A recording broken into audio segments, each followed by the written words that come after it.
Hello and welcome to Star to Steer Her By, your favorite Star Trek podcast. My name is Caitlin, and with me today are... Jake. Chris. And Ames.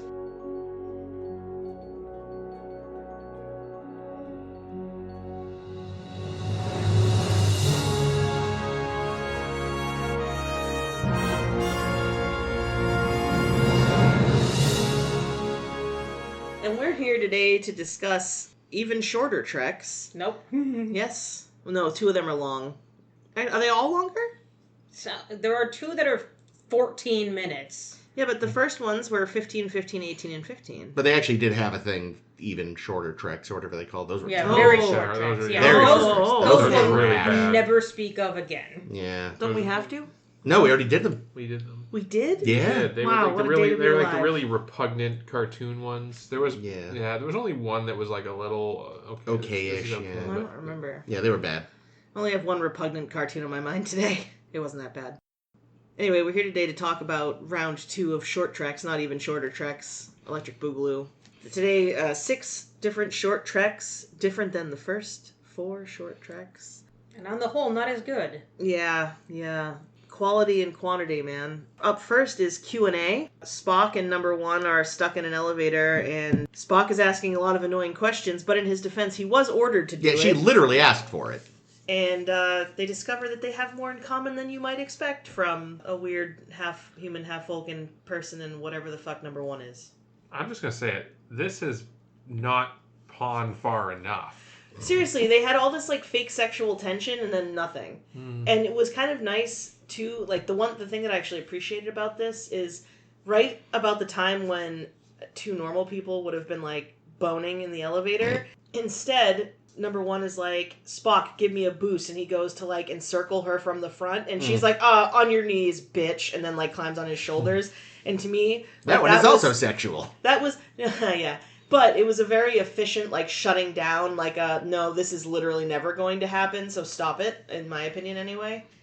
Which I liked, because I don't need that. I mean, they also kind of subverted, like, what you would expect is for them to almost start banging or making out, and then they get rescued, like, right, and it's, like, interrupted, but Yeah. they subverted that, I guess.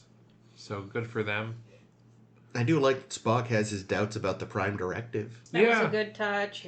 The wig was fucking awful. Well, I think they're still yeah. using the one they used at the end of season 2 of Discovery. I mean, it looked so Yeah, fucking... they it's probably bad. shot this, like... Right away. Oh, we got 15 minutes at the end. Let's just bang out this little show we came up with. Yeah, they give him a much better wig later, thank God.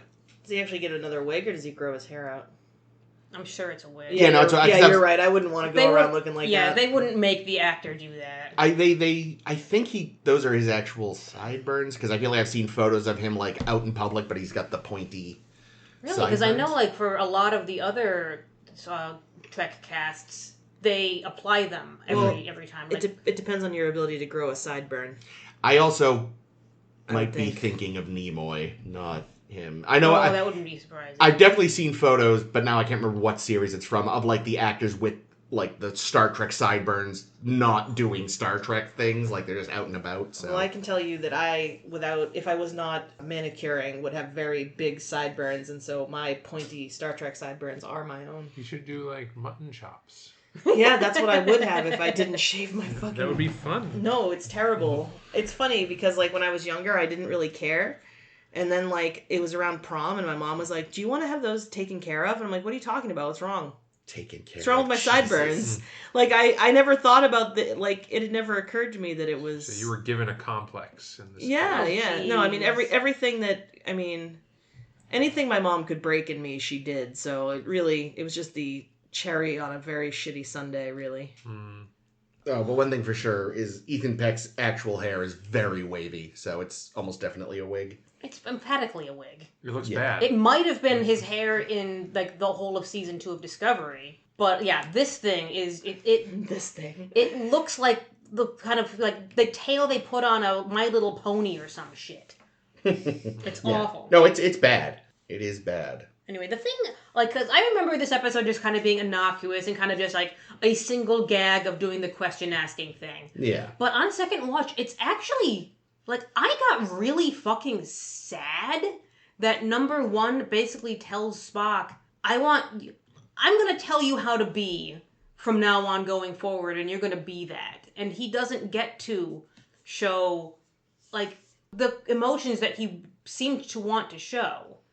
She tells him, no, you're a Vulcan, and people are going to expect you to not have emotions, so therefore don't show your emotions anymore. And he does for the rest of time. Yeah, he really took that to heart. Like, it's kind of, I don't know, I feel like it's a bit tragic that way. And I read that this is a Michael Chabon, and I love Michael Chabon, generally as a rule. And he wrote this quote, to explain why Spock's behavior in the cage is different from the rest of TOS, because we see when the menagerie, because the menagerie is canon, that, he smiles at leaves, he, has more emotion on the bridge. It's number one who's the kind of steadfast, stoical one, and he still has a bit of personality to him. And for some reason, Chabon decided, I need to retcon this to show why he's different going forward. All right, note to Star Trek writers now and in the future: you don't need to retcon anything from TOS. Just ignore it, and we'll understand. Oh, save that for the next episode too. I would like to say, actually, you don't need to retcon anything. Full stop. Yeah, it's fucking fiction.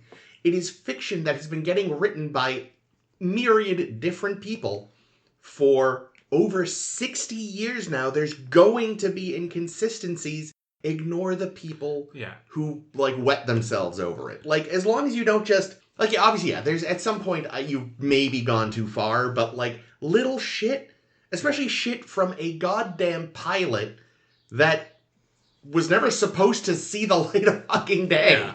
No one, and there's tons of other major inconsistencies that we could be talking about. This did not need to be done. No. I think a better episode, if anything, would have been him being all overly emotional and her being like, oh, I'm surprised. He's like, well, I feel like I should do this to make people comfortable. And he's like, but do you like it? And he could be like, not really. And she could have been like, then don't fake it. Yeah, let him be who he is. Don't prescribe because you're a person in authority. Yeah, I don't like that. And maybe not like this episode as much, even though, the acting is cute. Rebecca Romaine singing a song was cute. Mm-hmm. Yeah, and I think if this were the last we had seen of these characters, which I think at this time it probably would have been assumed. Yeah, there was not Strange New Worlds in the mix. So people pointed at this and said, look, we do want more of that. Give us more of that. But, it would be a disappointing ending, or last visage of number one and Spock. Yeah, it is an odd choice. I get that she's if you want to be command, you have to be kind of stoical. Even would have been fine. Just maybe rein it in a little. Take advantage of the fact that it's easier to control because people expect that from commanders. But don't just be you should do this because I don't know. It is a weird fucking choice. Yeah, but doesn't everybody have to put on something to succeed in life? It's one thing to have your professional face. It's another to be told have my exact professional face. Yeah, you should smile me. more. Yeah, it's as insulting as you should smile more. Yeah. But I think her point was just that people's perception. I don't know. Caitlin, you have such a pretty face. You should smile more. You're a liar. See, she catches all of this from a glimpse of when he's beaming in, and he has a slight smile while he's beaming, and then he goes back down to, Vulcan attitude. He's masking, right? He's excited to be there. It's his first day. There's something to be talked about. There's something to be said about masking in a professional setting. Yeah. Which is but the problem I think is that this episode kind of has the exact opposite message of what you kind of want to say. Yeah. Imagine what number one would say to Tilly. Holy shit. No, she would just kill her. Shit. She'd just murder her. She'd be like, time to start pretending that you are a mute. Have you tried Vulcan? Have you considered not being in Starfleet? No. If number one was in command, Tilly would be in the bilge. Airlock. She'd be with the good shepherd people. That is unfair to Tilly. True, but no, I'm saying if number one was in charge. Oh yeah, because number one would be like, no, I'm not having this. I mean, I feel like she'd maybe. I don't think she'd murder Tilly. I am pretty sure she would not have gone back for little Johnny's self-sacrifice, and rightly so. Oh, no, absolutely not. And neither should Janeway. No. Um, That truly was her biggest mistake, even bigger than Tuvik's. there's two other major issues. I know we're running up on time. We want to talk about this episode, but there's two other major issues with this episode I want to surface. I'll just say this because I don't need to go into the rant again, but the fucking nether space where fucking turbolifts live. Yeah, that's weird. I fucking hate it.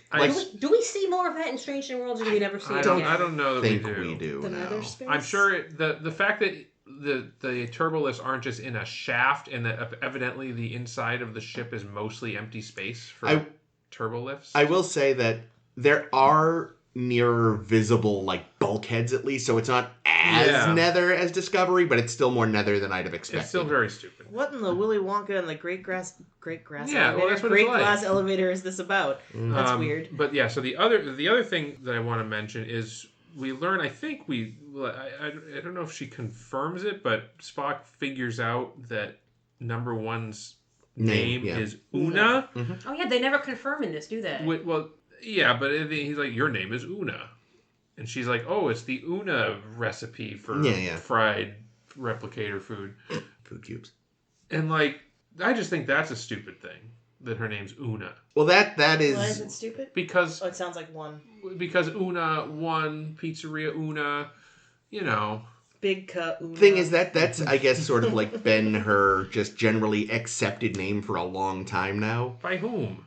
Novelists. Yeah, so they decided to say, yeah, fine.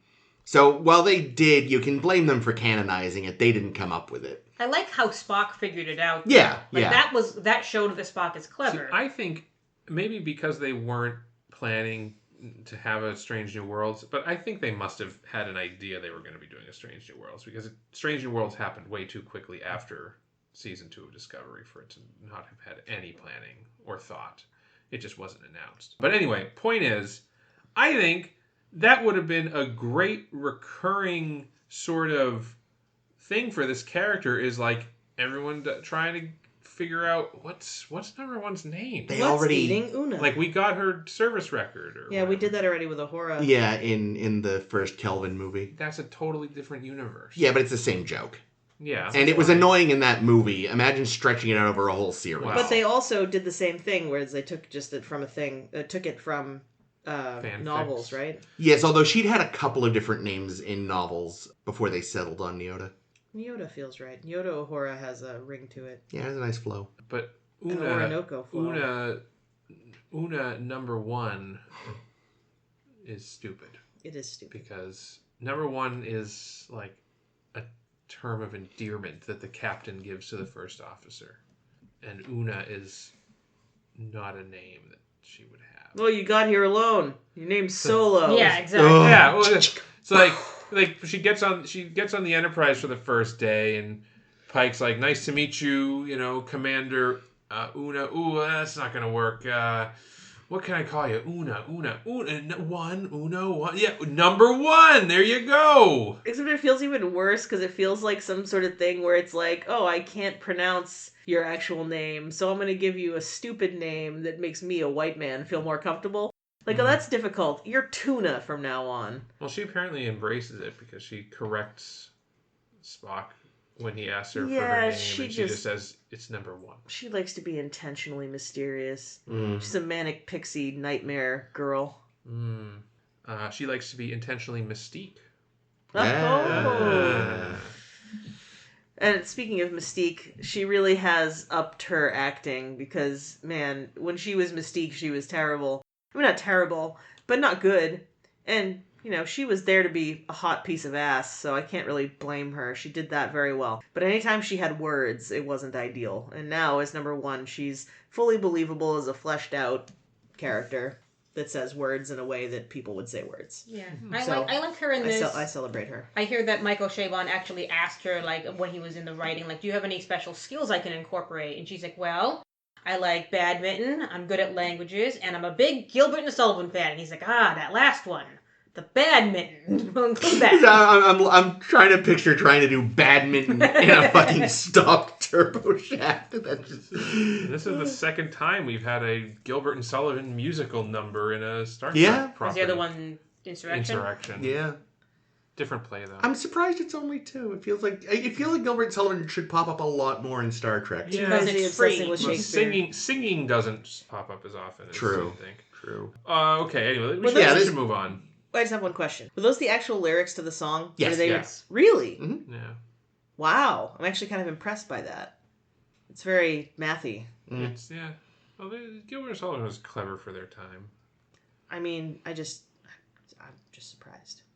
Oh yeah, it's me, isn't it? I'm the one talking about this shit. What's next? Whoop. Up next, I believe, is The Trouble with Edward. That is correct. Edvard. And the trouble with Edward is that he is a fucking idiot who... Edward is played by H. John Benjamin, which I love, and Edward he's a biologist, and he has this great idea that they should... He's a protein scientist. Right, true. Sorry, thank you. And he has discovered tribbles, and he's like, we could feed the world with these fuckers if only we could make them breed faster. And this is basically just an explanation of like why tribbles are such a pain in the ass. And because he's stupid, he seeks petty vengeance against the captain who doesn't see the brilliance of his eating tribbles plan. Fuck that bitch. And destroys the entire ship that he's on and pays the ultimate price. Also tribbles. And causes tribbles. Yeah, so another retcon we didn't need. Yeah. Yeah, no, this episode, while I find it very funny, is, in my mind, not canon. I mean, they breed fast because of heavy predation on their planet. This explanation is stupid. Nope, sorry, they breed fast because he apparently shot them up with his own DNA or something. Which also, doesn't make sense. Humans don't breed Yeah, particularly humans aren't fast. born pregnant. We What? take a lot of time. 9 months is a big gestation period. Because he mashed them together, they got a Well, super. It doesn't make sense. The other thing, No, it doesn't. which the reason, if we go back to the trouble with tribbles, the reason there were so many tribbles is because they had a food source. Unlimited access. Oh yeah, what are these ones eating? Good point. That's a good. I didn't even think of that. This is whatever's Other happening here tribbles? is violating the laws of thermodynamics. That's because true. They're just like they're born pregnant, but if they're not, Which is quite a time saver. if they're not eating anything, then they're probably not going to gestate. Like the I did not embryo think of is just that. going to sit That's a there. good point. Justice to Doc McCoy. So so this episode, it's obviously just a comedy episode. Oh, it's tonally shit too. It's the tone's pretty bad. The jokes are awful. But yeah, the shots of like a wave of millions, billions of things is that's a funny shot, but it's also just so stupid when you think about it. I checked is this one of the lower decks writers? And no, we never hear from this writer again. Good. Here's the problem I have with this episode, and that's that they wanted Edward Larkin to be a stupid character that you're meant to be like, oh, he's dumb. But the way they introduced him, I was automatically and instantly on his side for 2 reasons. A, I think they he has trouble with the pad syncing up to do like the screen project thing to make him look stupid. But I thought that made him look relatable because tech is hard and I fuck up with tech all the fucking time too. Also, Try to get me on a Zoom call and I will fucking fuck something up. See, also one of the older people at the table. Yes, very much. Because I feel like that is also kind of, harkens back to Relics and TNG and not that Scotty is dumb by any stretch, but it's just I don't know. It's ageist. It's a little weird. It could just be Grandma doesn't know how to use her cell phone. You know what I guess? For me, I have worked with Edwards, so no one person that's had all of his issues, but we can get into that more later. Yeah. But the first impression we get, which taints me for the rest of this episode, is he specifically says, the thing he is working on is finding a food source for the Calations, because the Calations are on the verge of starvation. And that is a very honorable goal to have. So he is working an actual problem that is important, doesn't have a team, and we learn he's probably not on a team because he's abrasive as a person, but he's working on his own on this problem that should have more eyes on it. And Lucero says, oh, I don't like that problem. You're going to work a different problem that isn't at all in your field of study. And if you don't like that, too bad. We're scientists. We're supposed to learn fast. Yeah, and that immediately made me fucking loathe her as a character. Yeah. Because she did she's a not terrible listen to a word captain. he said. No, she sucks. She decides on her own, oh, but the Tribbles, they might be intelligent. No, they're not. They're absolutely not. Okay, I'm going to disagree with all three is. About which thing? All of it. Well, not all of it. I will say, yes, reassign the guy, but maybe in a field he knows. That I will agree with. Who's going to work on this collation problem then? Well, that's the ship's mission. The problem with the collation, this solution to the collation problem is not a solution because Tribbles are a fucking blight. They will eat whatever food But they is weren't there. at the time. Yeah, right. He made them a blight. But you can't a protein scientist should recognize that breeding animals for protein is the least efficient way to create protein. He should be making soy plants. Yeah, they should be making tofu. And They shit. never made that point in this episode. But I assumed the reason that she didn't want him doing the Tribbles was because, they're an intelligent species. We don't do meat anymore. Which we're the wrong audience because I eat meat like it's my job. Yeah, well, I know, and that, and that's the thing, that's the approach they took in the episode. But honestly, if they had someone with any fucking common sense or even a very basic understanding of the food system, they should have done that. She would have made that argument. She's like, listen, I don't think this is a thing because what about Quattro Triticale? Come on. Yeah, we're gonna have to input so much matter into these things in order for them to. That's a much better argument. If they made that argument, I could see saying, Edward, don't do what you're doing anymore. Here's something that's still in your field that you can work on. Yeah, they should have done it in his field. But everything else, again, first of all, the whole thing with the pad, on the one hand, it's kind of relatable. On the other hand, it's just admit you didn't know what you were doing. It was broken. It was broken. He's a compulsive liar. Yeah, well, for whatever reason. Yeah, no, he's awful. I fucking hate Edward. Again, he's still terrible. I have had so many coworkers that have had elements of Edward. It's impossible to like him. And I think the other point is she doesn't necessarily say that they're definitely intelligent.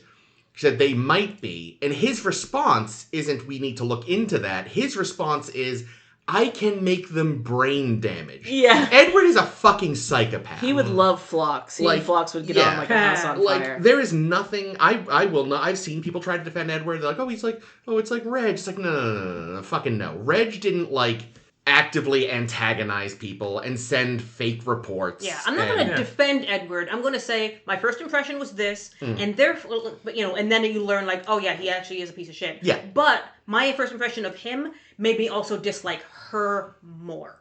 Again, like I said, for me, the only thing I disliked with her was again just being why would you put him in climatology? That's not his department. Even if it was just she's okay, I'm going to assign you to somebody else, and then maybe somebody else goes to her and is fucking, I will not. Yeah, these are and the then things that he would have gets helped. reassigned. But again, it's 14 minutes long and it's a comedy. They're not going to get into that level of detail. I don't know, the scene where also she says, you're being reassigned, and he's trying to say anything, which she's the captain. She should listen to him. And over and over for way too long, she's like, nope, no, this meeting is over. No, this meeting is over. No, this meeting is over. I mean, yes, reassign him, but also, you're coming across as a really terrible captain. Well, right, but this is after he sent baseless complaints to her bosses. About her being stupid. I'm on her side there, too. Yeah, he's lucky she was just I'm going to reassign you instead of, I am going to have you brought up on some sort of disciplinary charge. I'm on her side there. No, I'm not saying, reassign him, sure. The way she comes across in that scene is really bitchy. Right. She's a terrible leader. I hate her. Well, it's like you said, too. It's their second scene together, and she once again is not letting him get a word in. And I get that she's the captain, and as the captain, you get to decide when a conversation ends. But here's the thing. He's obviously an asshole. No, yeah, totally. So we're supposed to be on her side. But I'm not. I'm on no one's side. I'm on the Tribble side. I agree. Everyone sucks. They all suck. I'm glad their ship blew up. Poor ship. Speaking of poor ship, this is a new design. Very the Cabot, cool. It's cute. But honestly, missed opportunity for a Discovery-verse Ober reimagining. I would have loved an Ober. Because that's obviously what it would be. Cute. And it would explode. It would be very on brand for the Ober.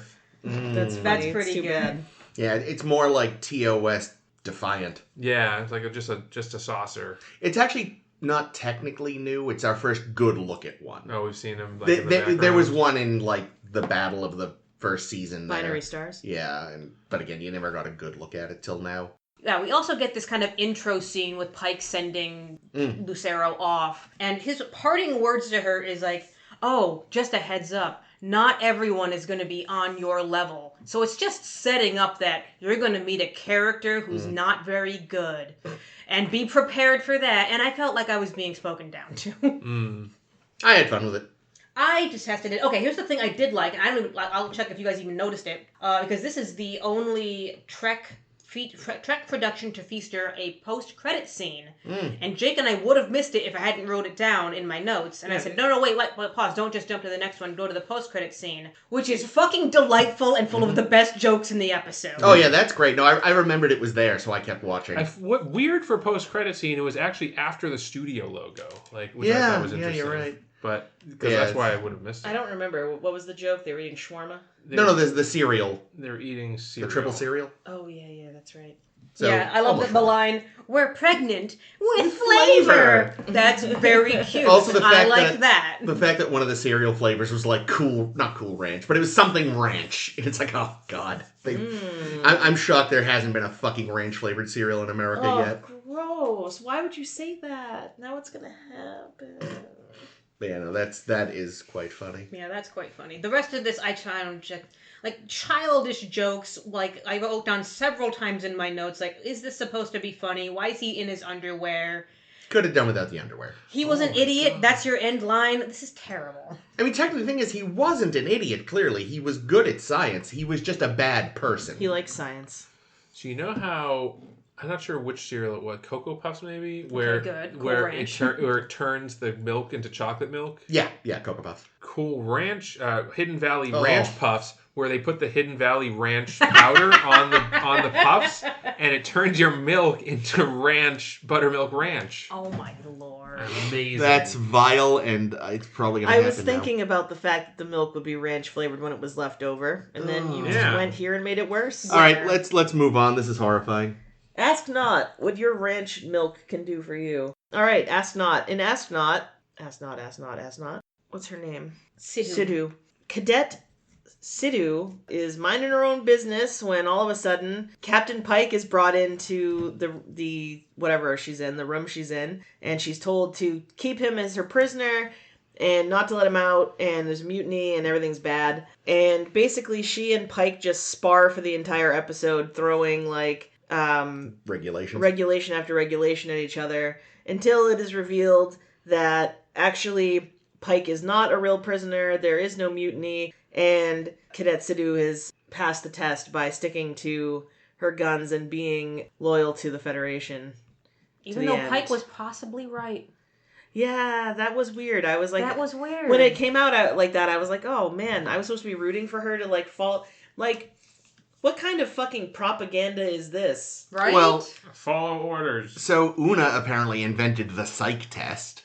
Because this is just, Yeah, it's just the psych test from... TNG. Wesley. Yeah. Wesley. Yeah, like that thing is going into this as a viewer, obviously we have the meta text of it's Pike, so obviously he's good. So it's like, all right, this is either A, a test, or B, he's an alien, like, duplicate or something. Right. Yeah, like, I remember... He's been taken over by a pirate. When this first came out and we watched it, the second they reveal that it's Pike, I'm like, this is a test. They're testing her. This isn't real. You can call that immediately, and the rest of the episode is boring because of it. The other thing that was really fucking stupid, so if this was a test... A what? A test. Oh, a test. If this was a test, and that Una came up with, Una number 1. She loves when you ask questions. Well, here's the thing about this test. The test opens by blowing up a wall and throwing you across the room. That's similar to what they did to Wesley. No, they didn't. He was never in any danger. They did fuck up a whole lab. They did, but like they didn't have like... Wesley, something didn't blow up. Oh yeah, she was actively injured. She was in. She could have been concussed or had a spinal injury. They had doctors on hand. Oh. I'd like to think this wasn't actually the first time they tried this, but it was the first time it didn't kill the cadet. No. Well, you can't make an omelet without breaking a few eggs. Oh wow! Chris is having a problem. This is like when Kif is like laughing about or trying to get through. They're like, I find the most erotic part of the woman is the boobies. Oh my god! See, you're literally kiffing. My joke is not going to be anywhere near as funny as I'm making it seem because I've been laughing at myself so much, but all I can think of is The Simpsons, and it's like, tell you what, Smithers, if this cadet is dead, I owe you a Coke. That isn't that funny. Wow. Exactly, I told you. The I like boobies joke is much better. They're much. Thank you. Thank you. I wrote it myself. Yeah, and that's the thing about this episode is by the end of it, I'm like, but wait, what was the actual context? Shouldn't we be like any other time that someone goes against whatever command tells them? It's because they're going to do what's right, not because they're bootlickers. You don't celebrate bootlickers. You don't say, "Oh, but I was ordered to."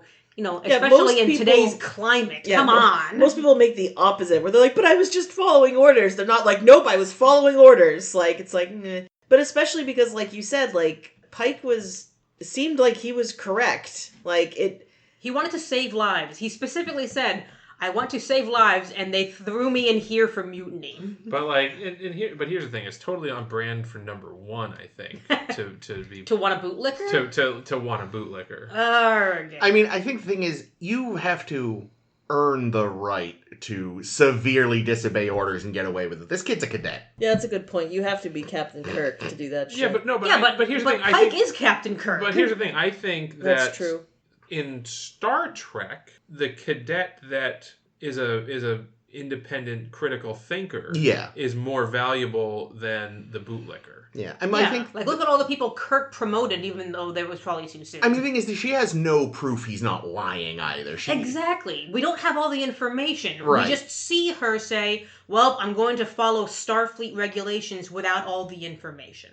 Yeah, but again, that's like, I mean, they are technically a military organization, so like, and he is, the fact that he seems to specifically be appealing to potentially a wish for vengeance in her heart, I suppose, is also kind of a hint that something is awry. But like, because that's the thing, like, independent thinking is one thing, but in theory, Starfleet ain't about revenge. Yeah. In theory. But Starfleet and Star Trek is about doing the right thing even when it's not the expected thing or the orders. Like every one of our Star Trek heroes are people that there's examples of how they disobeyed a direct order when it was doing the right thing. Yeah, but again, I think she's coming from a place where she had some people say he's committed mutiny. He's saying, no, I didn't. She doesn't have really much from either end to really, like, critically analyze this. In theory, again, it's the nature of, like, it's not a great idea for such a short piece, necessarily. Because normally when we see our characters do this, they've had time to gather more information. Sure. They're not just, I'm going to be like, of course this guy, I mean, it's Pike. Pike would never lie. He's a hero. Heroes have never turned out to have long games or be lying for their own gain or whatever. So it's maybe this isn't a pass-fail test. Maybe it is a sorting test. Maybe it is a... Oh, I like that better. Let us see where this cadet should go. Should they go in the bilge, where they'll just follow every order that they're given? Or are they an independent thinker who's on the fast track to upper management? Yeah, in that case, my question is, we only have so many short treks, and these are the last batch of short treks we're going to get. Why waste an episode with something that I'm finding this confusing as to what the point of it is? I just think they wanted to have more Anson Mount shit to do. That's honestly. fair. I do want that. We will get that. I did realize, too, these are where they really start the Pike's Peak thing. Like, when we first saw him and started season 2, his hair was quite flat and parted a little bit off-center. By the end, I did double-check. He is going in the sort of direction we're used to. But this, like, he very much has, like, oh, yeah, no, they landed on the haircut here. I like that. And it's so shocking he didn't have hat hair after being under that weird transforming helmet. Yeah, it was the transforming. Everything's a transformer. Everything's a transformer. That's what did it. Yeah, again, that I feel like is just a case of, again, the transformer issue aside, this goes back to that Gene Roddenberry thing from TNG, where it's like, just give him a towel. Like, just have a normal just have a sack on his head. hood. Come on. Although, let's be honest, sack is always is such a weird choice, because sack is like shorthand for fascist kidnapping, not legitimate arrest. Topical without meaning to be. You need a very specially designed sack. Yeah. Well, that's why it had to be a transforming sack. They couldn't fuck with his hair. A normal sack would have given him That's that hair. true. He was like, all right, I'll do your stupid test, but you are not fucking up the hair. Right. Last thing I want to bring up is that the tone of this shifts wildly because there's still a lot of episode after the reveal for a very short episode, mind you. It's still very short, and there's still like a good chunk of it after the reveal in which it's just a very, very happy ending, despite the fact that they spent the rest of this episode traumatizing this girl. Like, after this, I'd be, like, either pissed or freaked out or in fetal position bawling. Yeah, Starfleet really enjoys traumatizing its cadets. It's very upsetting. Yeah, but instead it's, look at the ship, look how beautiful. Look, it's one of those fucking dot things that Ames hates so much. I'm reminded of the fact that, a few weeks ago we were saying, like, oh, I knew digital what's-his-name was bad from Callister 2 because of his whole test scenario. That's not a thing a good person does. Starfleet does it all the time. Yeah, they do. It's fucked up. It's fucked up. There is something Big kind time. of wrong with Starfleet, guys. Eddington maybe has points. Oh, he's got a lot of points. We love Eddington. Do we? I love Eddington. I love Eddington. He's a little too into Les Mis. He's a lot too into Les Mis. Yeah. Anything else on this? Nope. All right, then. The Girl Who Made the Stars. We do No. a frame and dot first. Oh, Ephraim and Dot first. My bad. I don't know who's who. Dot maybe is the girl? Dot yeah, that is the makes robot. sense. Yeah. Dot's the robot, yeah. Dot's the robot? Yeah, because So the there's- the DOT is what those robots are called. Okay, but Department of Ephraim is a Transportation. boy's name. Is it? Yeah. But what about if it's a tardigrade? I mean, it's a boy's name. I don't know. Maybe tardigrades. Michael is a boy's name. Maybe tardigrades are bisexual, like tribbles. That's what it means, Doc. Happy Pride.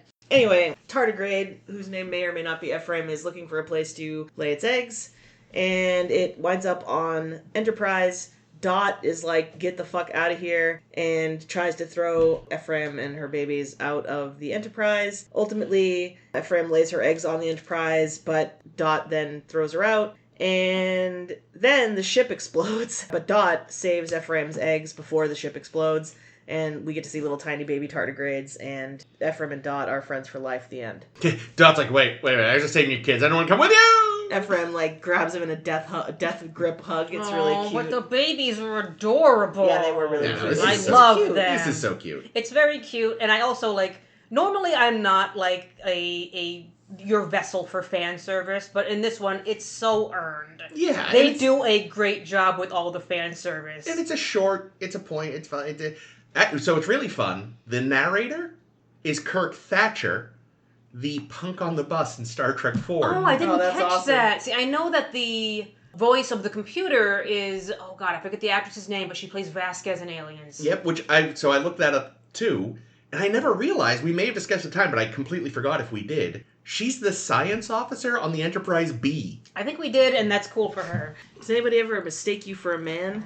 No, does anyone ever mistake you for one? Yeah. Good for her. Yeah, so this episode is just here to be delightful. Yeah, and it's The Looney Tunes music, I can't tell if it was too much or if it was perfect, but Yeah, it's it's still they did a good job. directed by, of all people, Michael Giacchino, Oh yeah. who is the composer for No the shit, Kelvin really? movies, and like the supervising composer for a lot of the streaming stuff. Yeah, he also directed a short for Marvel, so he's Was been short. some Halloween one they did. Was it good? I never saw it, don't know. Oh.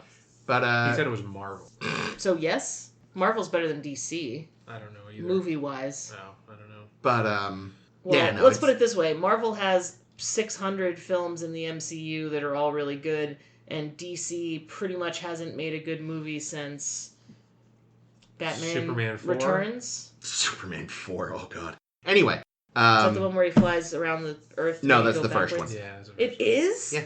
The first episode they do that dumb shit? Yeah. First Anyways, Star movie? Trek. I've seen none of these movies. Me so. either, but that's dumb. Yeah, no, I delight in this. There's also a big, like, with Dot, there's a little bit of, like, Wall-E, and there's a short related to Wall-E called Bernie, which is like a little welding robot that gets walked outside the ship, and there's a lot of that energy in this, too. About Bernie.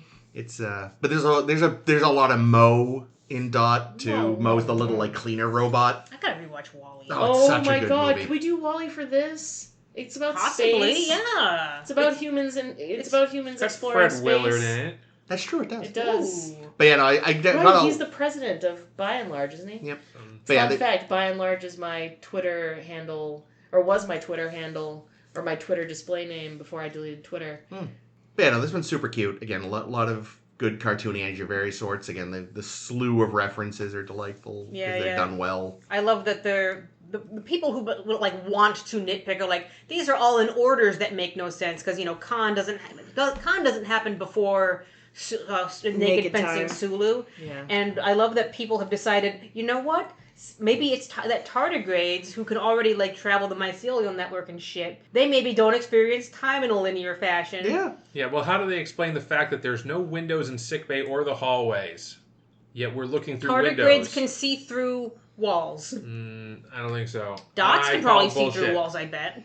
I mean, if you really want to get technical, like, when they gutted the ship to refit her between TOS and TMP, they would have found the eggs and thrown them out. Like, Also or true. sent them to Absolutely. Daystrom or something. Like, this is not one you're supposed to overthink. In fact, if you want to overthink it, the other rationality that I heard that I think is even better is that because this is kind of presented as a nature documentary, the tardigrade in space. Yeah.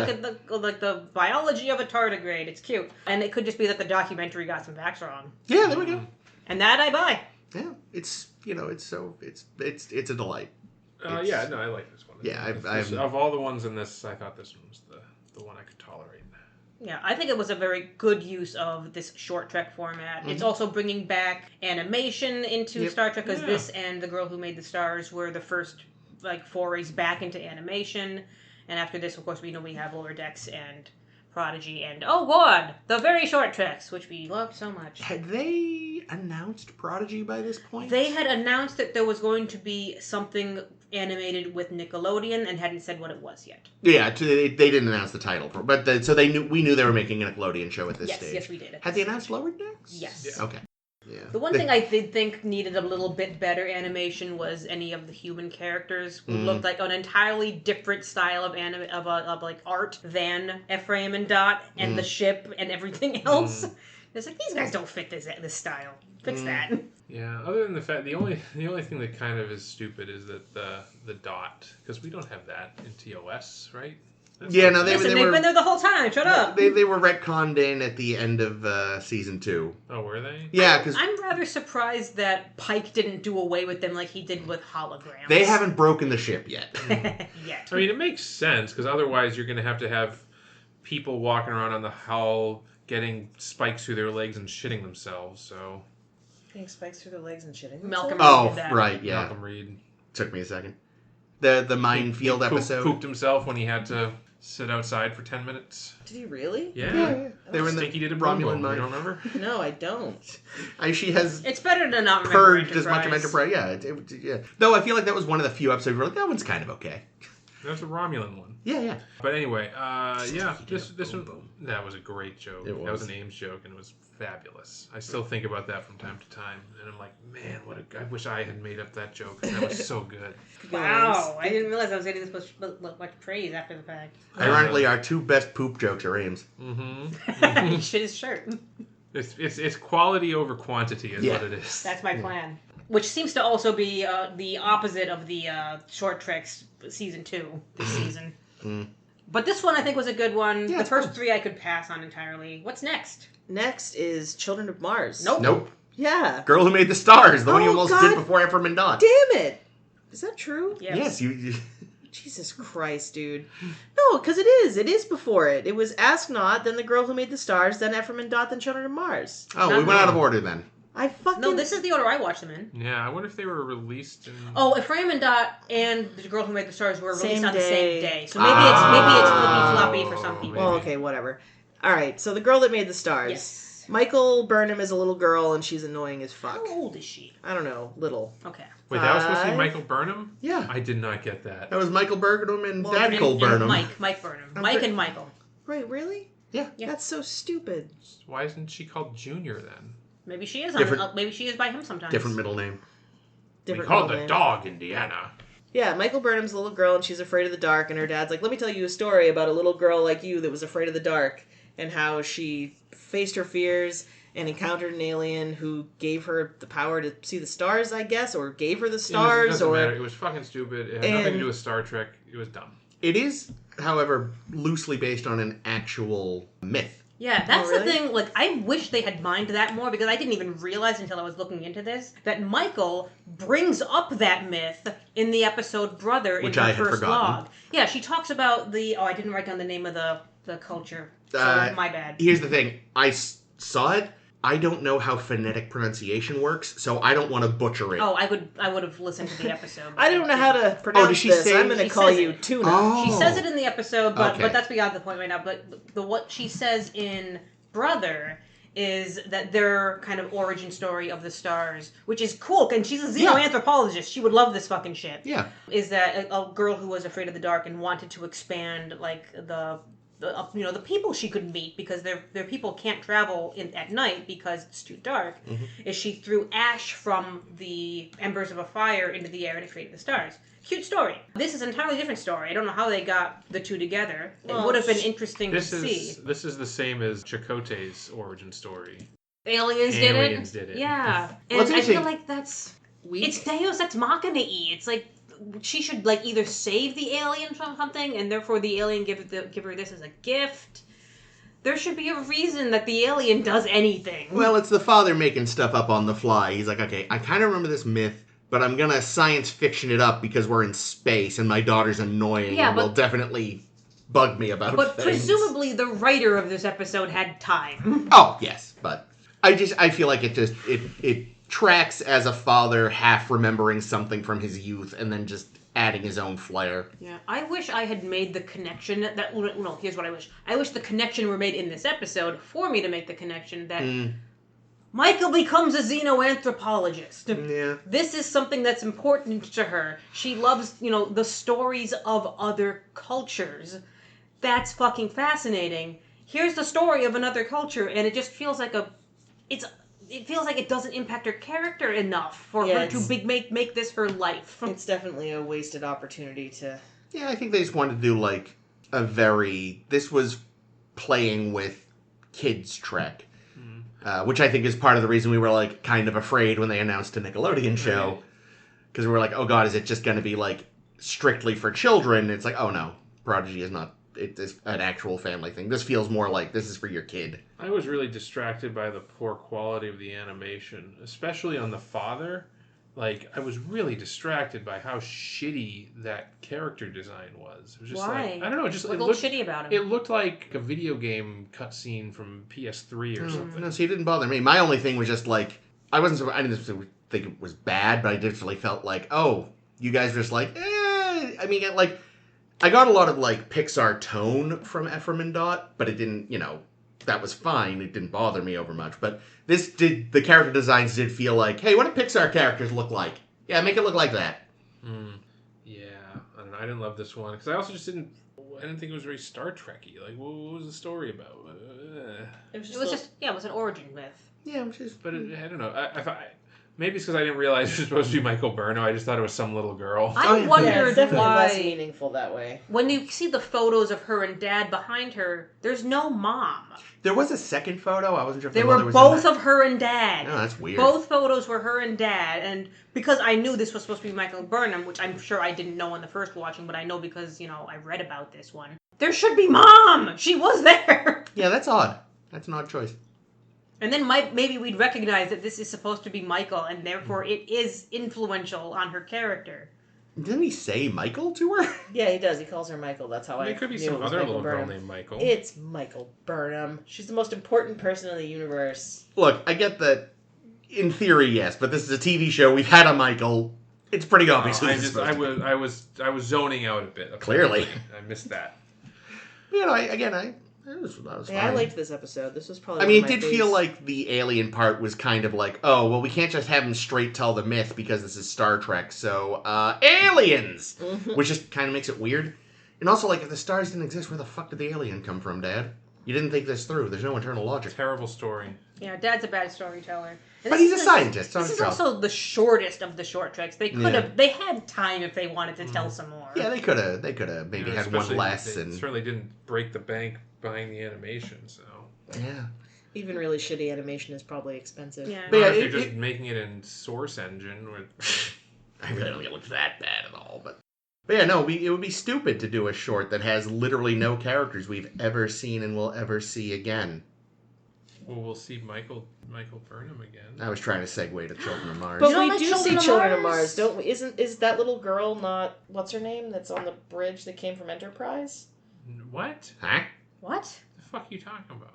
There's 2 girls in Children of Mars. Okay, we're segueing to Children of Mars. Children of apparently. Mars. There's 2 children. They're from Mars, and Mars is attacked, and first, yeah, No way. they beat each other up, and then they become friends. Well, they don't really become friends. They tolerate each other because their parents are dead. So I would like to preface this by saying, I know we talk a lot of shit about Picard.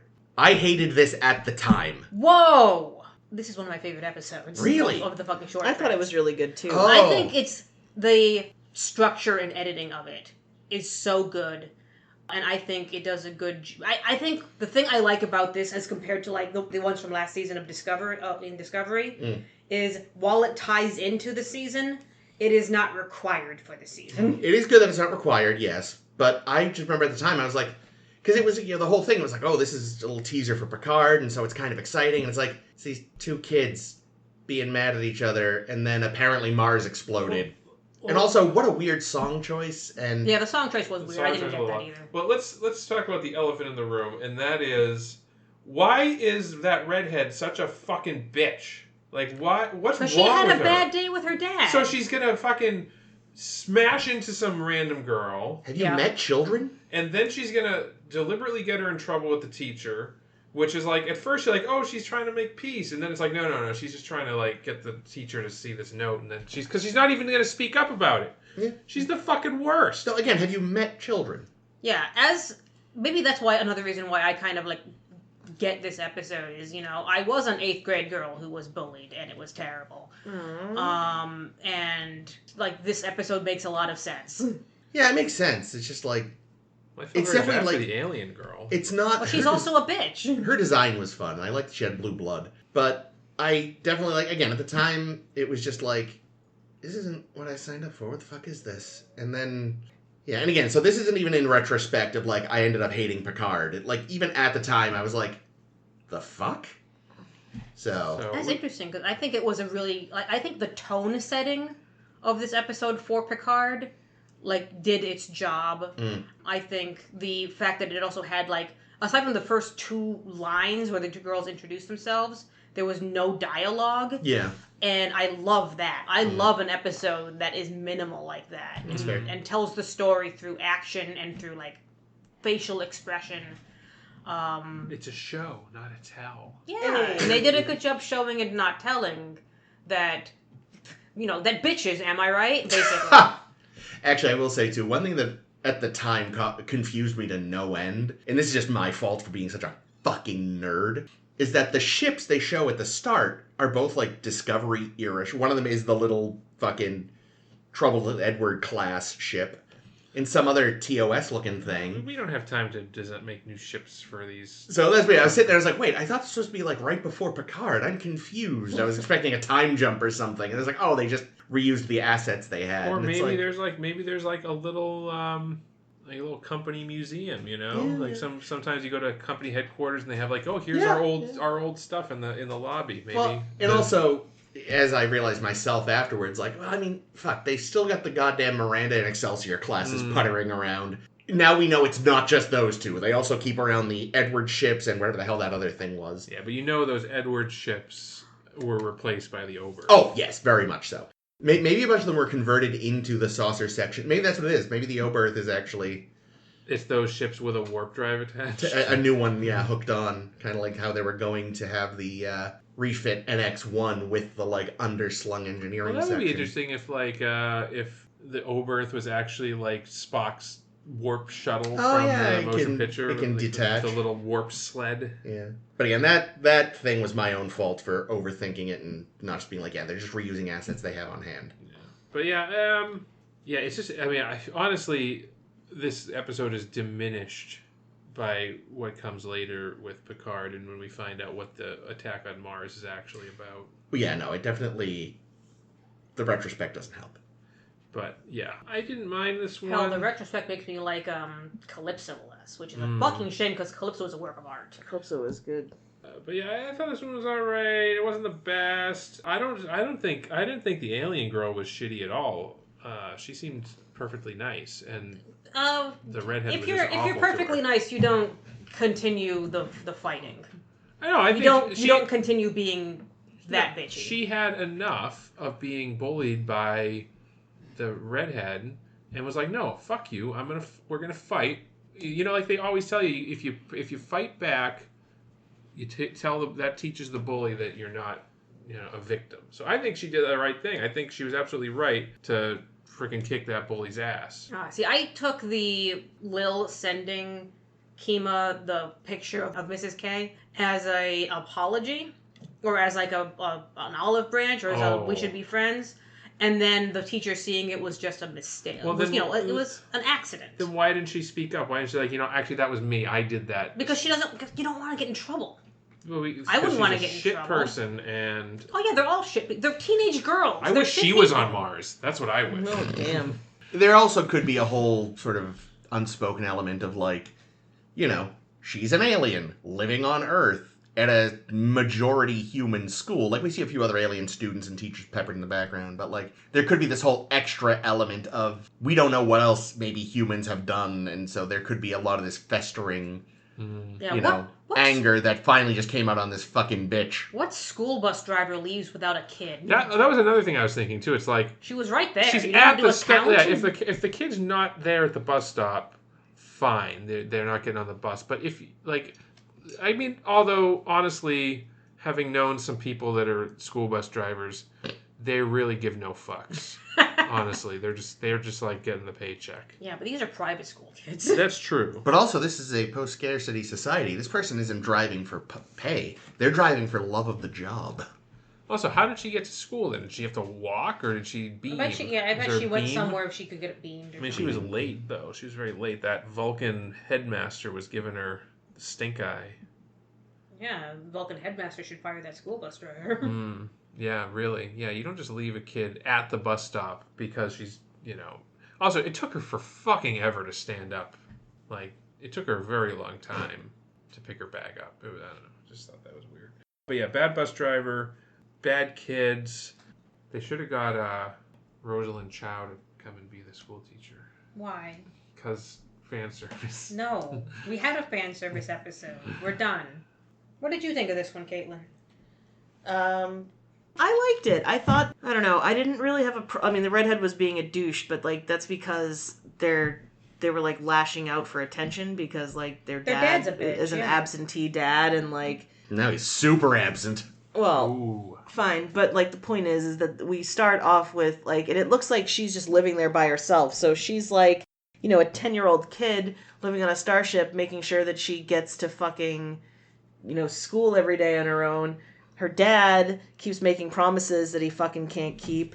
And well, it's you especially consider it's the 24th century, right? Possibly 25th. Anyway, he's oh yeah, you think about oh yeah, you got to get from Mars to Earth. Wait, that's the easiest thing in the world at this point in time. Fucking Vulcan is a few hours away. He's basically literally working next door to the house saying, I can't get home. Sorry, I work 15 minutes away. I just can't. Yeah. But I liked it. I get the, that adversity bringing us together thing. It's very Watchmen of them, Yeah, they pack in a lot of, solid context without dialogue, and I do give them a lot of credit for that. Plus, I thought the girls were good, Yeah, they're good. Yeah, they were certainly good with what they for what they were given. Especially acting without dialogue is very hard, and credit to them. Was the alien girl, was she a species we've seen before? I read that she is called Echozonum. So I don't think so, because I've never heard that before. Yeah, it was fun design. Yeah, I like the design too. Yeah, we also mentioned that when we covered our last blogtivity about all the title cards in short tracks, that this is the only one where the title card is at the end. So when you see the two girls, come together over this horrible, horrible tragedy and hold hands and then see Children of Mars, you really get the kind of we're in this together. Good placement of that title card. I think it works best at the end and wouldn't have had the same impact at the beginning. Yeah. Oh, and actually the And it's in the TNG font instead of the Discovery font, like all the other title cards. in the end credit music too is a variation on what will be the Picard theme. Which, for all I complain about that show, it has some excellent music, especially in the first season. Music. You didn't like the season where they just used the Star Trek... The TNG music all the Star time? Trek 8 music. I mean, the season where everything was just Star Trek. quoting pre-existing stuff, both aesthetically and narratively and audibly. Ugh, we'll get to that bullshit. Yeah, this was, these were some short treks, and, Thank goodness. yes, blissfully short treks. But we'll be back to long treks soon enough. Mm-hmm. In fact, we'll be back to long treks next Are you week. trying to rap, Yeah, Jake? no, We have a we've got blogtivity. Oh, that's right. Shit. We're not done yet with Good the short instinct, tracks. though. What's our blog? All right, so, speaking of blogtivities, we already covered the title cards of all the short treks, but now we're gonna cover just kind of them in general, picking our top and bottom 3 of this batch. There's only 10 total, so there's probably gonna be overlap here and there. Oh, yeah. There might be some that are on both lists. Definitely. Should we start with bottoms or tops? Bottoms up. Bottoms up, first, Jake. okay. Finish on a high note. All right. So honestly, again, I was not a fan of Children of Mars. Is it on your list? Yes. Okay. I think I was less offended by this batch than everyone else. Even Children of Mars isn't... none of them I would say I thought were overly offensively bad. So it's not there are ones where I was just kind of this was fine by and large. So I don't want to say, because in the past we've talked about tops and bottoms of things. Sometimes, and we've had this with shows too, where I was just I didn't have any bad episodes of, say, season whatever of TNG, but there were the ones that were weaker. And this, again, it's kind of similar where I don't think I necessarily hated any of them. I don't I want to emphasize that. It's not like with Enterprise where I don't think I ever felt indifferent towards any of the episodes I hated. So yeah, Children of Mars just didn't do it for me. Actually, our discussion has knocked Q&A onto my list. Because, yeah, it's a weird message. And Runaway. Runaway, yeah. That's not even the part of the song that says that. What? Oh, yeah. Yeah, I think you're right. but You did it before, yeah, too. that's the every time I do it, I say Runaway, but that's not. Yeah, it's that. Oh, wow, It's just memorable. Wonder. I wonder. She went away. Yeah, it's Wonder that they're doing, but I always do it wrong. That's all right. And You do whatever you want to do, man. I sure can. I That's wonder what someone else's bottoms are. Terrible. My bottom. All right, I'm gonna. No, This it's is off the harsh. cuff. This is just off the cuff here. I'm gonna go with Trouble with Edward for sure. Mm-hmm. Garbage. It's definitely going to be on Chris's tops then. Oh yeah, for sure. I'm gonna say. I loved when Edward was like, I'm not a chef. Oh, yeah, the meta joke was a little... I'm still not sure how I feel about that. I liked it. Is he a chef in another show? He's Bob in from Bob's Burgers. Sure, I believe you. Jeez. Yeah, I think I'm gonna go Runaway as well. I need one Did we more. not like Runaway? It was middling at best. I did not like Runaway. Yeah, I guess that's Of- fair. of I the like season. I like the aftermath when they call back to Runaway more than I like Runaway itself. Sorry, go ahead, Jake. Yeah, and then I'm gonna say Astronaut. Mm. So I did not love Astronaut. Fair enough. All right, I'll go next. I have a little, actually, I have overlap with various people so far. I also did not like Astronaut. I think the fact that I called it the second that it happened, and also the fact that you can really question why they're doing this is fucking distracting. I didn't like Q&A because it made me really sad for Spock, and that's not what they were going for, so they failed. Yeah. And I think The Trouble with Edward is fucking garbage. The comedy of it is trash. Lucero is terrible. They don't try to fix the problem. They just make bigger problems, and I think that's bad. What about you, Caitlin? I feel compelled to agree with The Trouble with Edward, even though it's kind of one of the ones that I remembered the best. In retrospect, it's not very good. I don't know, man. I don't really feel strongly about any of them being horrible. I guess I would say Runaway is not great, so I guess I would put Runaway on that list as well.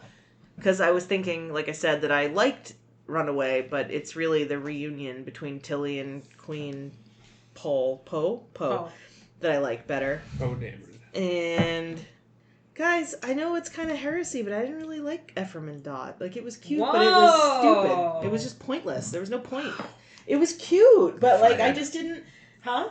Nothing. What did you call me? I said you're fired. Oh, I thought you called me a furry. I was like, You what? fucking furry. Furry? What, you didn't want to fuck Ephraim, so it's bad? Figures. I don't know. I just feel like it's not. I don't know. Like, again, it's really cute. Seen those water bear mouths? Oh my lord. I hate this fucking show sometimes. Well, anyway, I think it's cute, but I think it doesn't. It's not. It has even less of a point than lots of other episodes. Just not. I don't know. Whatever. They're all hands. Fucking sue me. I don't care. That's fair. That's fair. Top. Yeah, what did we like? Trouble with Edward. Of course. Because of Why? course. But okay, because I have to put this on the fucking blog. I think it's Tell funny. me actually what is funny. I don't know. The jokes landed for me. Wow. Man has bad day. Also, I mean, there also may be a certain amount of bias because I fucking love H. John Benjamin. That's exactly what it is. I don't know who that is even. He's Bob and Bob's mostly Burgers. a voice He's Archer actor. and Archer. He's a comedian in his own right. He Yeah. wrote a book. He's the coach in family Yes. movies. Home movies. Sorry, I always get that wrong.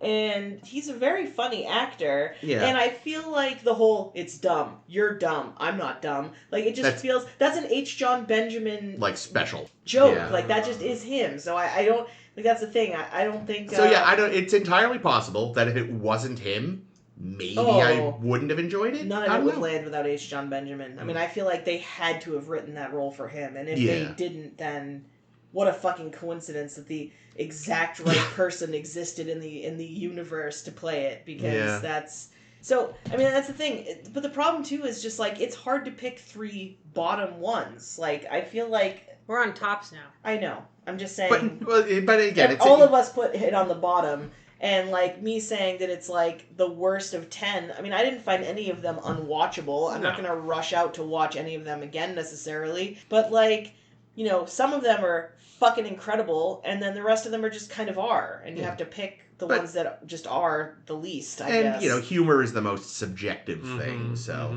But I agree, though. It is funny. Like, the way he says shit is funny. It just, again, out of 10... It wouldn't have worked with any other actor, probably. I don't think so. All surprising no one, The Escape Artist. Because I fucking love Mud, and that one's really well put together. Oh, right, we're doing tops now. I was like, what? Yeah, no, that one. I will look good in a cape. Chippers on a beach! And Ephraim and Dot. Wow. Fucking love them, yeah. Very cute. Alright, well, so my tops, I mean, honestly, I'm just going to take them in order that they are numbered, their airing order, I guess, and just say Calypso, Brightest Star, and Escape Artist. Wow. Because, like, honestly, all season they're ones. season ones, and it was so Calypso obviously is the best one. Yeah, Calypso's great. Brightest Star, I appreciate getting background on the Kelpians and on Saru, learning more about his deal, and then, like, in contrast, in my opinion, to Trouble with Edward, I felt like the Mud one was just a lot better done. The comedy landed more for me. It's certainly the better of the 2 comedy ones. Yeah, But I think Dwight from The Office is a good actor. Rainn Wilson, and honestly, like, I don't know, I think, like, I'm sure John Benjamin is a great guy and a great actor and comedian, but in that context, it didn't fit for me. It didn't gel. Whereas I think that Rainn Wilson does a pretty good Mud. It's a no for me. Yeah, and he also was a pre-existing, we'd gotten to see his version True. of Mud before, whereas Edward exists in isolation. Cool. Moving on, I'm going to disagree with Chris, as I usually do in a lot of things. I really like Children of Mars. I think the editing of it did a good job telling that story. I thought Children of Mars is really good, too. Yeah, so that one makes my top 3, so that one gets to be on both lists. I also would agree that The Escaped Artist is how you do the comedy episode. The jokes are good. Not Rain Maida. Fuck my face. Rain Maida is the lead singer of Our Lady Peace. Rainn Wilson is fucking delightful in that role, and the the gimmick at the end is excellent, so good on him for that. Where they just have piles and Yeah, piles I of know. Harry Mudd robots. They're so and it's funny. good because it's just funny to have a billion of them in one space, but it's also like a nice nod to I Mudd, and like it's just Yeah, they knew what they were doing with that episode, and it shows. Well, and Rainn Wilson similarly, like H. John Benjamin is a certain kind of actor. I feel like Rainn Wilson is a certain kind of actor. Like it wouldn't surprise me. Obviously, they didn't make the character Harry Mudd for him because obviously, but it wouldn't surprise me if they wrote the Escape Artist having cast Rainn Wilson and being like, we're gonna fucking use every one of his strengths. And to he make directed this. it, so he knew exactly what his strengths were in directing it. And I got such a good performance out of me because I have so much respect for myself, or whatever the line is from Yeah, Futurama. I think that's right. I think that's right. That's so good. And my tippy top, because it is a work of fucking art, is Calypso. Excellent episode, just excellent science fiction story. I do fucking detest what they do for it in later seasons of Discovery, but we'll get there when we get there. Because on its own, which is how I think these episodes should have been left. Yeah. Beautiful. Absolutely beautiful. How about Caitlin? Caitlin is forced to agree that Calypso, The Brightest Star, and The Escape Artist are the best. I'm not sure if I would put Calypso or The Escape Artist at the tippy top. I probably would put The Escape Artist at the tippy top because I like... Yeah, dude, Jippers on a Beach is like a thing that I say not infrequently. And I just love it. I love the jokes. I love the I fucked your sister and took your cudgel. What? I don't know. I just think it's very funny. I love Rainn Wilson as Harry Mudd. And I'm not even an Office fan. Like it isn't. There's no preconceived anything for me. I just I've barely seen any of that either. This is the most I think I have seen of him is Star Trek. Wow, he's in a commercial that pops up on I think Nessun or something all the time. Oh. Yeah, I mean his obviously his most strongest and well regarded role was in Galaxy Quest. Yeah, as a we all third. know, That's right. I forgot. Always about forget that. this, and you always remind me. So yes, I've seen him in that too. So yes, I still mostly seen him in Star Trek because Galaxy Quest is Star Trek. Yeah, agreed. Yeah. So does he get a sweep? Does that Did he? Escape Artist does get a sweep. Woo! Good on you, Harry Mudd. done. What about Calypso? Did you say No, Calypso? Chris somehow didn't say Calypso. No, it's because he was too busy saying The Trouble with Edward. Yeah, he likes gimmicky trash more than he likes smartful poor sci-fi. Chris. No, he agrees. He knows. I know. I know who I am. I know. He's an but easy consumer. We yuck, Yes. we yuck your yum a lot. That's all. It's just he's gonna. But his yum is yucky. Yum yum. Yum yum. His yum yum is yuck yuck. Stinky made a boom boom. I might have to call this episode "His Yum Yum is Yuck Yuck." Weird. Out of context, it makes it absolutely wasn't a no long enough sense. laugh to get that really clean break between all the laughs. I love that. We gotta have we put a picture up yet of the sound waves of your Don't think laughter? so. Girl, take a fucking clip at some point and put it up. It is beautiful. Your laugh is like a mathematic, statistical something. I don't know. Science. Like in Gattaca, you could set a watch by your laugh. There we go. I love Gattaca, man. We should cover that again. Instead of Picard?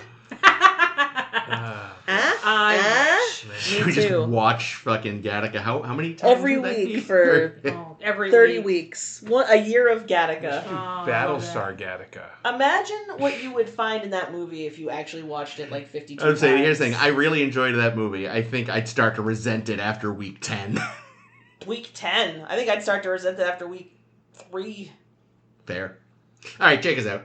Have we talked about how We're never gonna wrap how up. Rebecca Romaine, who plays Una number 1, Makes a great salad. Hey. Oh, I get it. Waka. Sure, she hasn't given that her whole fucking life. Sorry, Rebecca. If you go to We know Pizzeria she likes Una's, even you how can it's order the spelled. romaine salad. Ooh, Pizzeria Una. Like that. Oh, it's and we finally have a second piece of merch after the Rand's coffee. Rand's coffee. Thank you. I'm amazed that I figured out where you were going. Well, because he's already doing the phaser motion. No, I picked it up before you did that. She's I was like, what thing could married be to the doing? guy from Stand By Me, Jerry O'Connell. Jerry Yeah, O'Connell. yeah, who on plays... Sliders. Yeah. Oh, Sliders becomes terrible though. Sliders does well. Let's not do Sliders. Yeah, we'll never do Sliders. I mean, we could do like the first season of Sliders, No, maybe. you can't. We don't do that in this. I know. In this, We are in this completionists. show. But can we you do every imagine fucking how it would terrible degrade episode. over time? Like, we'd That be would like, okay, be this fun. show's campy, but it's kind of fun, and there's it's I some hear. thought-provoking things. I definitely. I just stopped watching it on my own back in the day, but I hear it really went to hell. It's just it gets really. Anyway, what are we doing next week? Next week we are. Celebrating our 400th episode. Is that our next? Yeah. That's our this next is week. $3.99. It is. You know what Did number? we say that at the top? Oh, Caitlin did Caitlin, do it. you talked Oh, about- you fucked up. I Well, did. the most important thing, Caitlin forgot to let you all know, audience, that this is our 399th episode that we've done. Well, it's not, but that's of the ones It's that like we've the numbered. 436th Yeah, of or the ones that something. we've sequentially numbered, this is the 399th, and which means if you paid close attention in math class, In meth class, in your meth making class. in meth class, that next week is our 400th episode. And to celebrate, we are going to do another little spectacular. So if you were hoping to tune in next week to hear the first episode of Season 3 of Discovered, well, fuck you, because you ain't. If you call next week.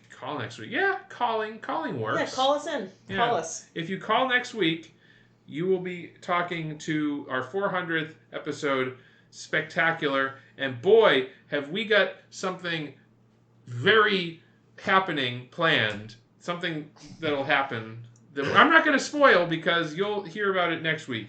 Until then, tune in to our other 398 episodes in our backlog. Plus 10 forwards. Plus 10 forwards. And shore leaves. Just binge that shit.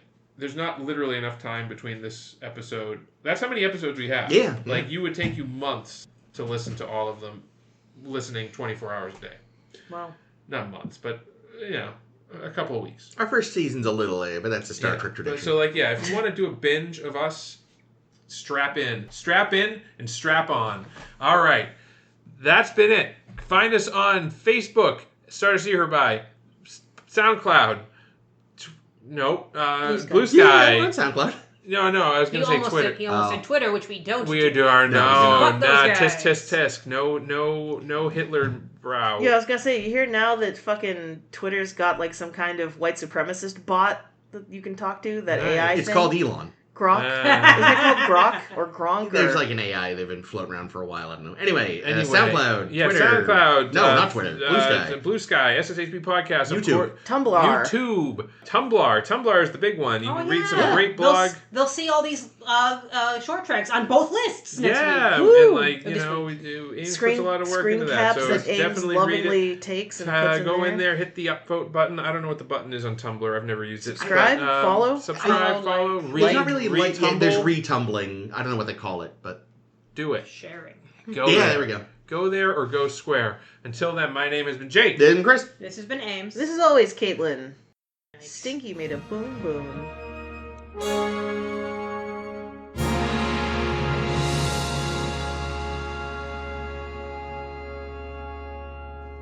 We're living in bad times. Mm-hmm.